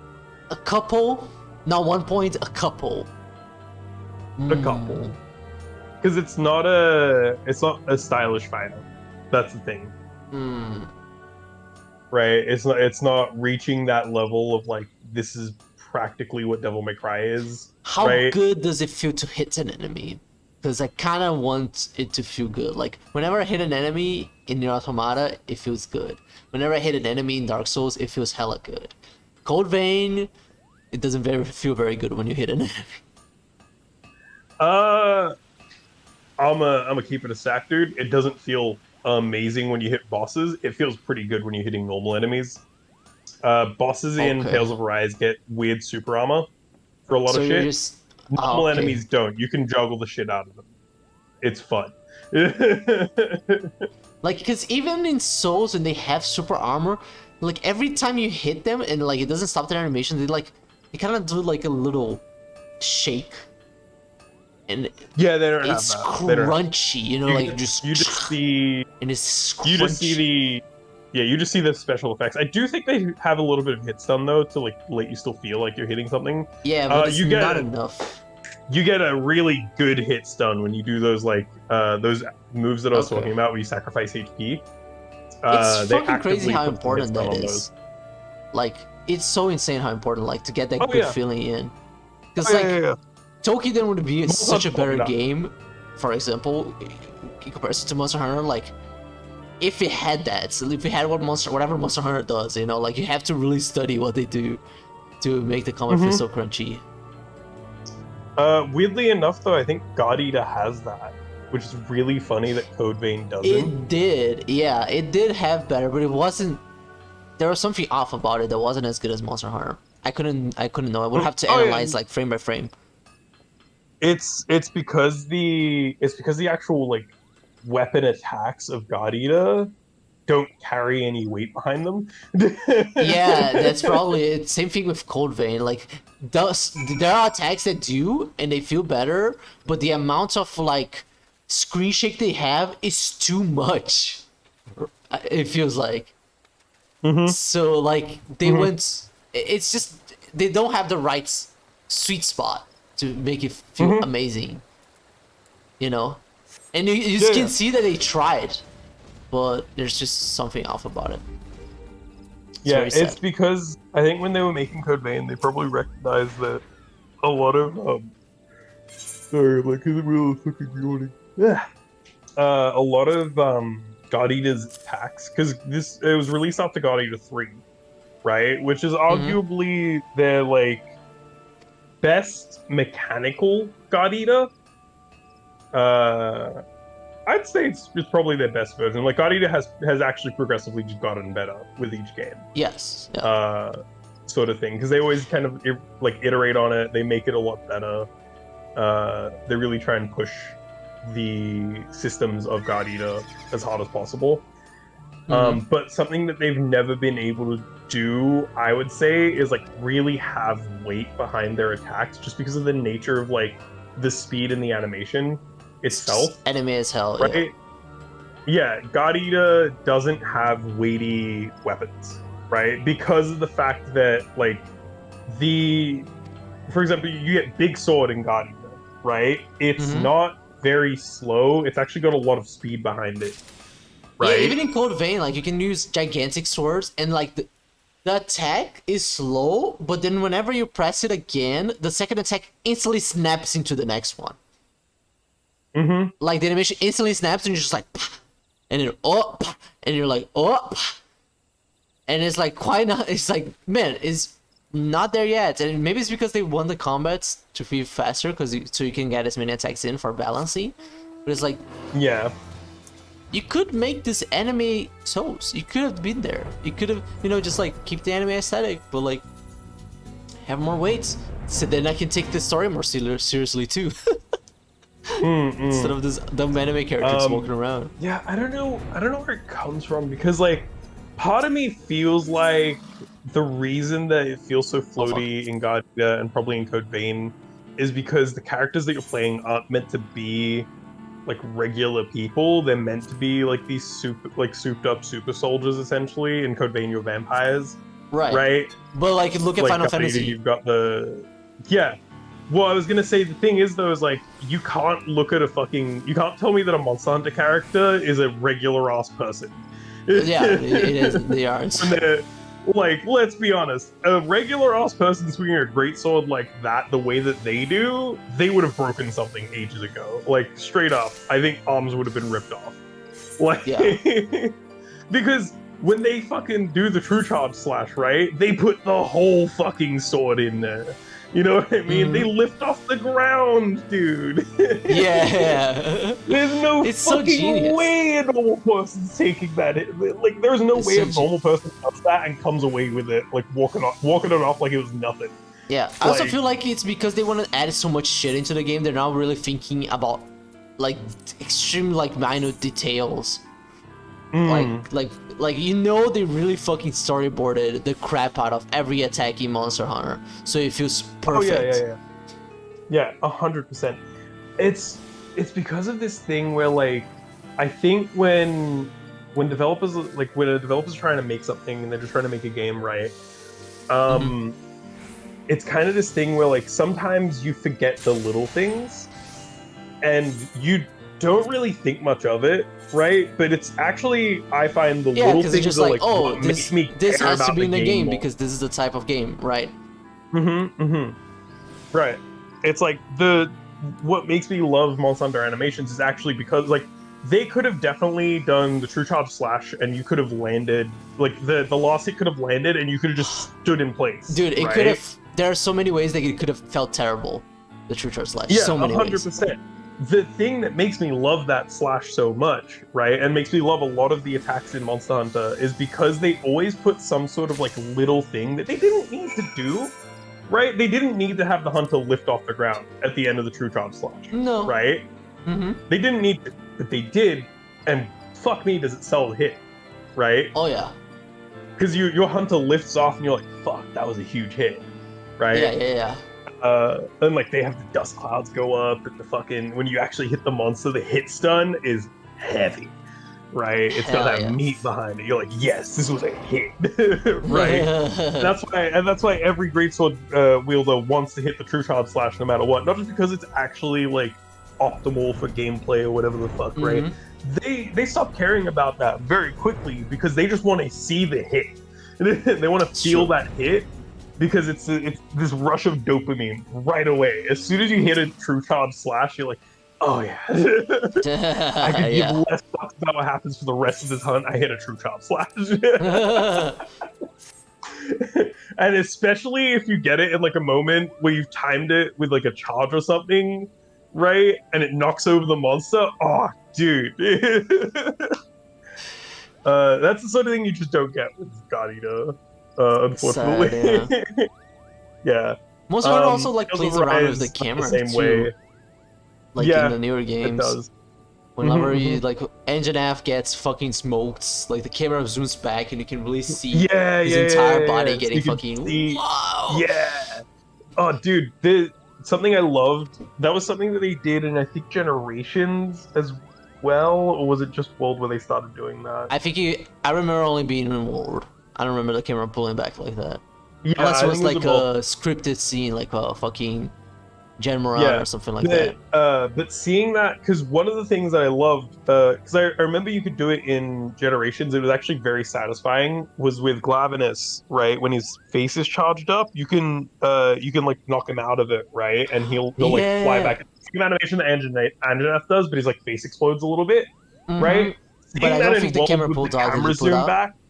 No, it Did it didn't zoom do it back? in Generations. In World, it does.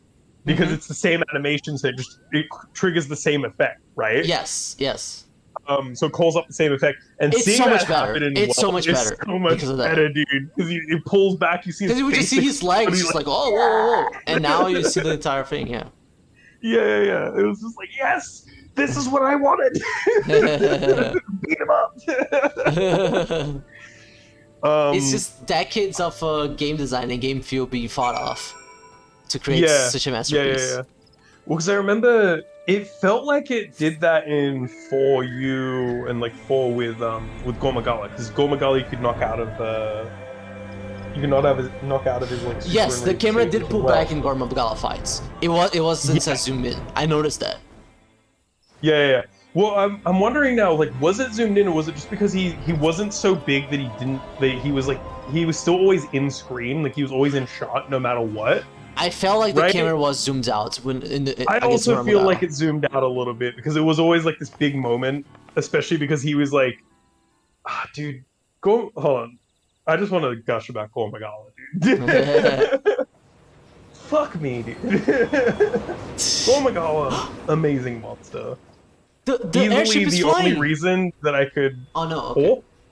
I'm doing the Xali. It's another airship coming in. Yeah. Dude. I love the Exotic Quest so much. Who the fuck are these guys? Smell Don't like worry trouble. Don't worry about it. You'll fuck them up. It's fine. You'll crop them into oblivion.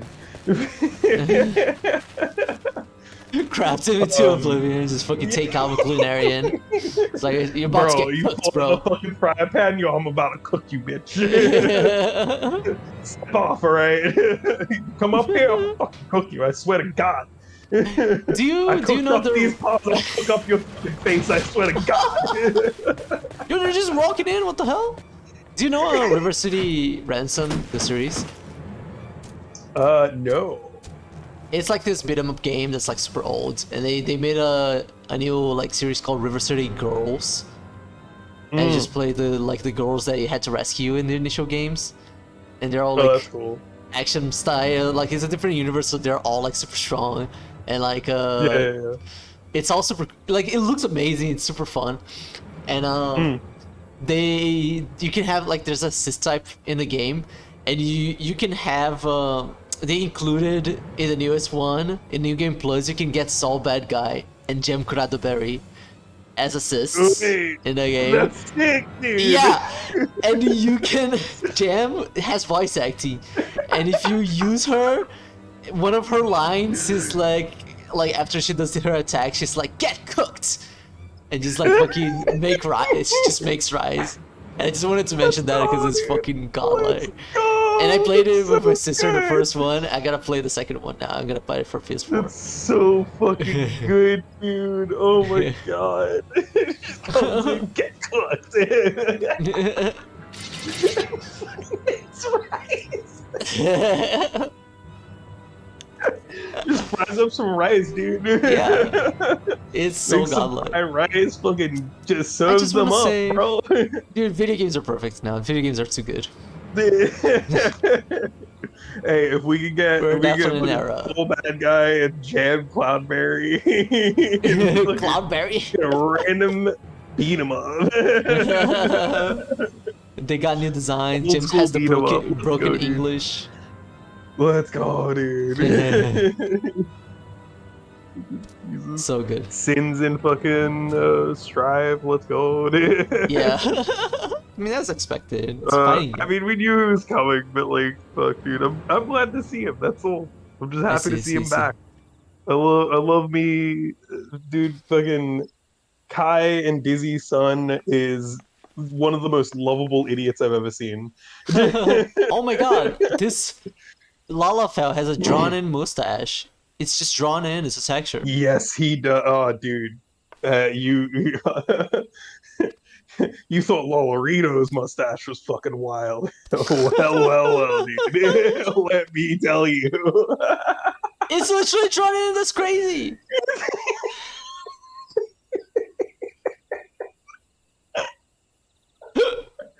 Dude, the Exali quest is the best. The greatest quest of all time, dude. And the lady, the lady's cringing behind him. Dude, do you see why I finished? It's the one like tribal quest that I finished of A Realm Reborn. All right, dude, you have to do all of them because there's the final cutscene. There's an extra thing. It's all of them together. Yeah. There's an extra thing. I know. I never did it. I gotta do. I want to do it. I'll do it before I buy the game. I've got the time between the fucking. I've got time between all the fucking patches and shit like that. Like once I'm caught up and I've run out of shit to do, I'll probably start working through it. But I'm trying to like slow it down so I don't burn out again. I don't want to burn out before the expansion. Mm-hmm. I wanted to play through this entire like pre-expansion experience, like post-patch experience, because I don't normally do it. I usually just burn myself out somehow and just chill until the next expansion. It's because I'm like, I don't want to do that. It takes way too long. That's the problem. It just takes way too long. Fucking teleporting, crafting shit. It's just such a grind. Like, I've been streaming for 2 hours and I've been only doing Exali stuff. It takes way too long. Oh yeah, brother. Imagine doing all of them. Mm-hmm. I mean, you can definitely go through a lot of them now, like way faster though. Because like, if I wanted to, right, like I'm almost done with the Amal Jah one. All the rest of them, I could actually do them like simultaneously. Because of the nature of how the quests work, essentially. Like I could do them all simultaneously, and then when I get them past the like initial point, I could start trying to like focus one down and then start working on the other, like on another one on the side, sort of thing. Right. Like with how many allowances you get now, and all of the quests, and like the amount of quests that you get per like rank up, right? It's kind of designed for you to. It's always 12, but initially you only got 3 every day. Oh, really? They've increased the amount. Yeah, they've increased the amount with every expansion, I believe. Okay. Yeah.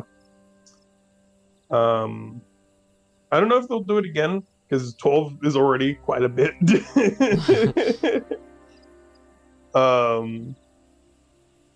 So I feel like they might not increase it more, but if they do, then probably 15. Honestly, they should increase it. I'll be honest. Like, let us. Why is there even a limit?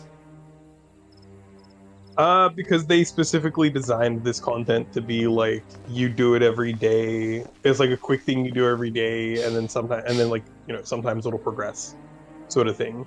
It wasn't designed for you to do it all at once. It's no longer quick right away. at 12. Like I said, it takes over an hour to do all 12.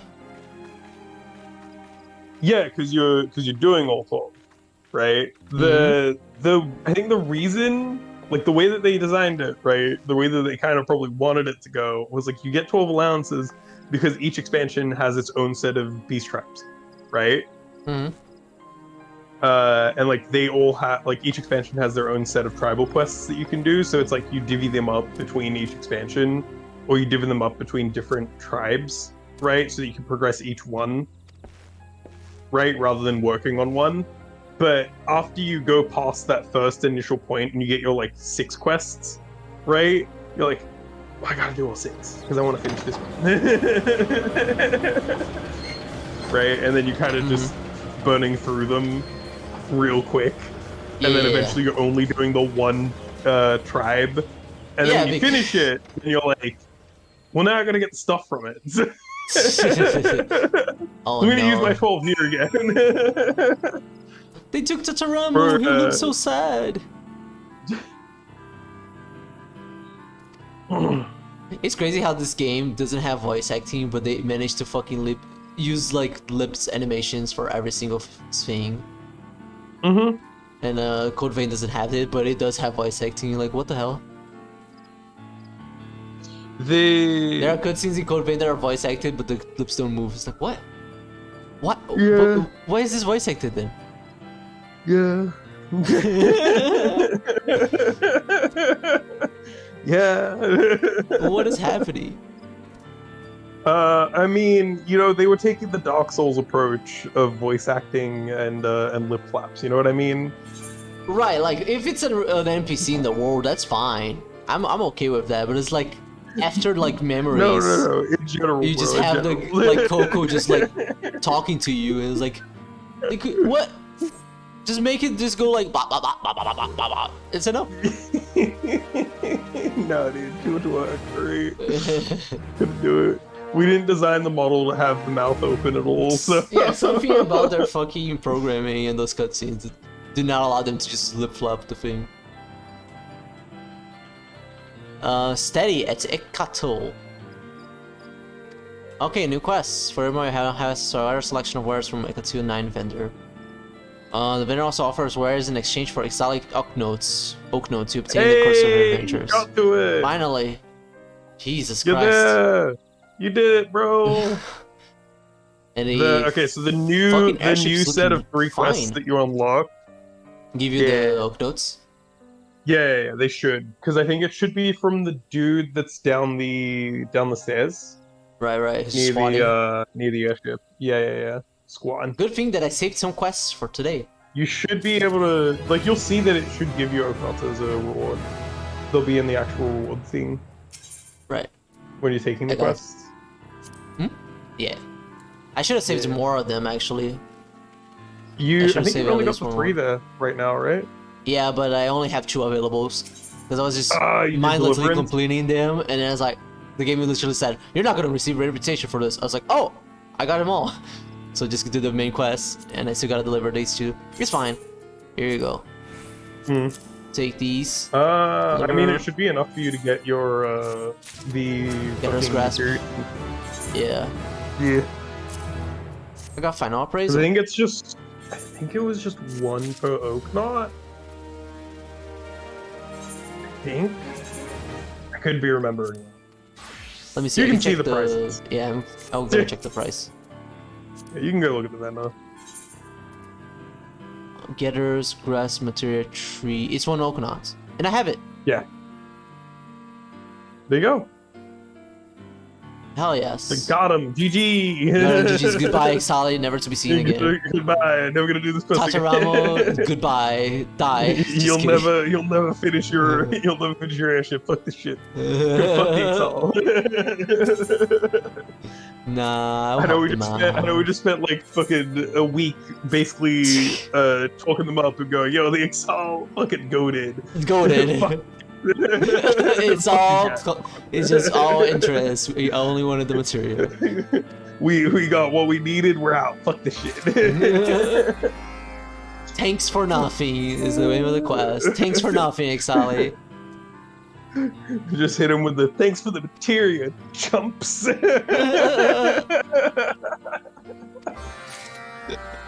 Tartaramo fucking being tortured psychologically. Don't care. Could care less, brother.